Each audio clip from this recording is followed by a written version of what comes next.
Prompting level, verbal. Description: trainer gives the dog a verbal command with no gestures. Prompting level, physical. Description: trainer guides the dog with an empty hand, moves the left hand from in front of the dog's face over their head and stops over their back. Prompting level, lure. Description: trainer gives the dog a prompt with a treat in hand. Example: while holding a treat, move the left hand from in front of the dog's face over their head and stops over their back. Giving commands.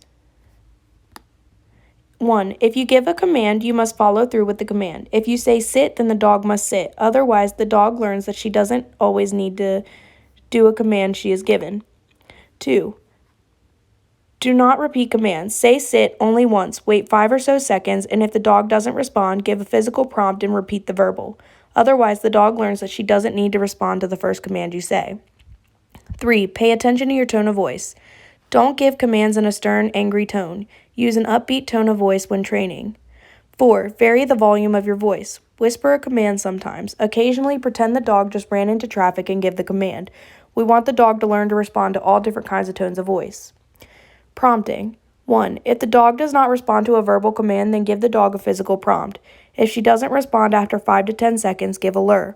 When the dog performs the command after a physical prompt or lure, say yes, but do not give the dog a treat.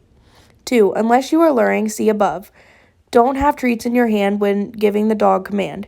This way, the dog learns that treats can appear out of anywhere, so she will perform commands even if she can't see treats in your hand, the treat bag or treat pouch.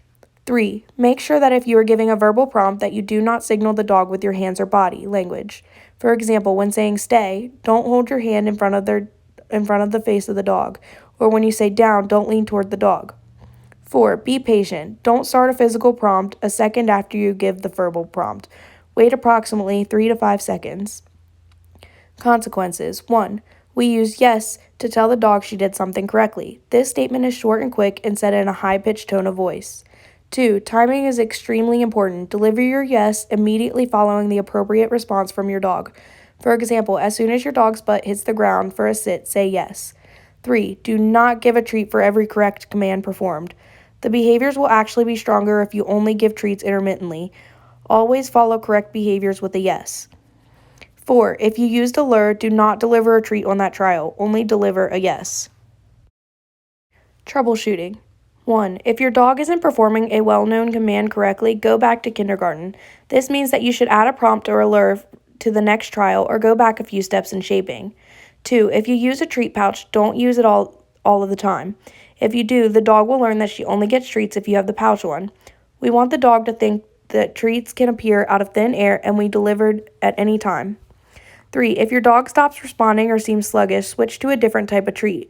Dogs can get tired of a particular kind of treat after a while. Switch to using access to a tennis ball for 5 to 10 seconds as a reward. Take a lap around the room to get the dog excited again. If the dog responds to a verbal yes, say yes and treat. If not, go to a physical. Did the dog respond to the physical? If yes, yes. If the dog does not, go to a lure. If the dog responds to the lure, say yes. If the dog does not, change to something simpler. Training a new command. 1. For some commands, start with a lure. Guide the dog's body through the command, then yes and treat.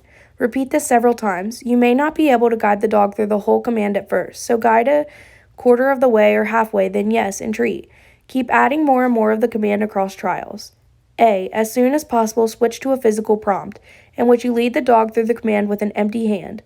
B. Only start using the name of the command verbal prompt once the dog is reliably performing the command with a physical prompt. C. Over time, fade out the physical prompt. Lessen your movement so eventually you are only saying the command, verbal prompt, and not moving at all. 2. For other commands, you will shape the dog's behavior. You will not use a lure, but instead you will wait for the dog to engage with this item, whether it be entering the kennel or nosing a pen for get it. Forget it, you would put a new item on the floor. Once the dog looks at the item or touches the item, yes, and treat. As the dog gets good at what you are asking him to do, they learn very quickly to repeat what just got them a treat. You will make it slightly more difficult to get a yes and treat. For example, for kennel, Once the dog is reliably putting his head in the kennel, you will now wait until his head and shoulders enter the kennel before he gets a yes and treat. Or forget it. Once the dog is reliably touching the item, you will wait until he touches the item with his teeth or opens his mouth around the item before you say yes and treat. In this way, you are reinforcing successive behaviors that are closer and closer to the final target behavior. A. Don't say the command until the dog can perform almost the entire command. B. Be patient. Shaping can take a while sometimes, but your patience will be rewarded. And C. Don't work on a new behavior for more than 5 minutes at a time. Cut this time in half for very young puppies. Fading out treat rewards. 1. The dog needs to be able to obey commands even when no food rewards are available. To do this, we must pair food rewards with other things like yes, petting, and praise. Another way is to use alternative rewards like toys, breaks, and playtime instead of treats. 2. Nothing in life is free, NILIF. When working with a dog, think about all the things in the environment that could serve as a reward and use these things to reward appropriate good behavior. A. Going outside, break time, playtime, petting, water, sniffing grass or exploring, removal of a cape, harness, or leash, access to another dog or person, visual access to something of interest, usually another animal, or a toy, bone, and fetch.